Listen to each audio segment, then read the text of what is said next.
The boy who could ride the wind. Once upon a time, in a tiny village at the edge of nowhere, there lived a boy named Finn. Finn wasn't an ordinary boy, though he looked like one. He had wild, tousled hair, the kind that always stuck up no matter how hard you tried to smooth it. His favorite hobby? Staring at the sky, watching the wind toss clouds like cotton candy in a breeze. One day, while lounging under a tree, Finn sighed. "I wish I could fly," he said, gazing up at the swirling clouds. No sooner had the words left his mouth than a mischievous little gust of wind swooped down and ruffled his hair. "Well, why didn't you ask sooner?" whispered the wind, wrapping itself around him like a playful kitten.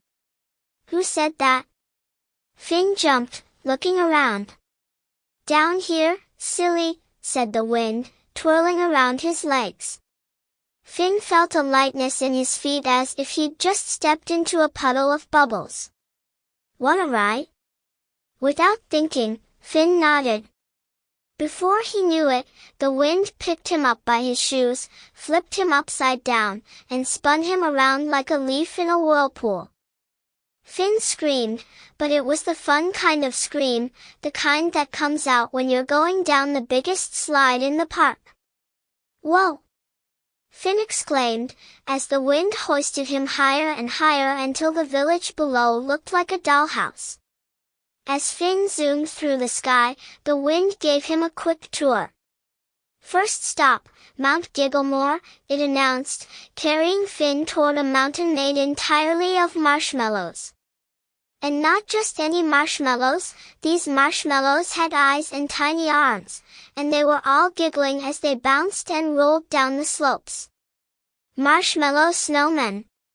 Finn laughed as he tried to grab one. But the little creatures were slippery and squeaked with laughter whenever he missed.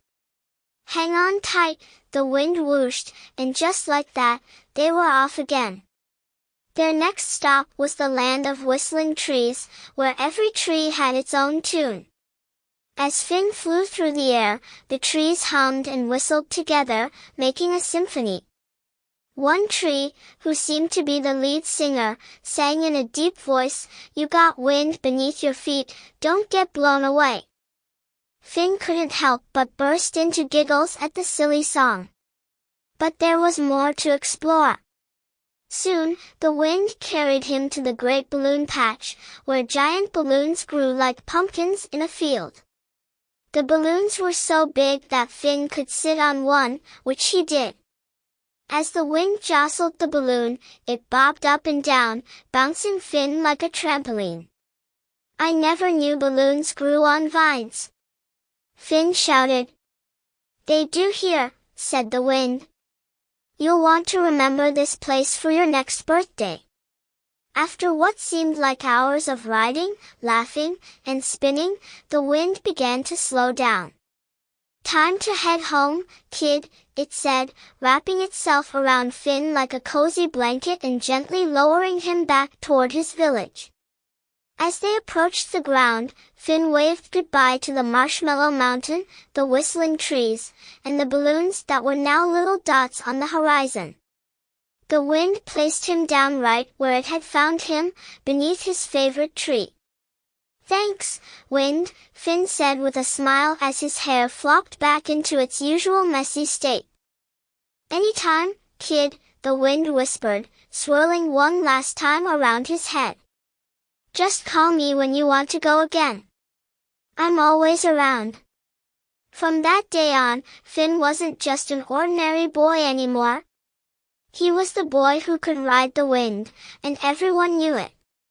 Whenever the wind picked up and leaves swirled into the sky, the villagers would look up and wonder if Finn was off on another wild adventure in far-off lands. But only Finn and the wind knew for sure. The end.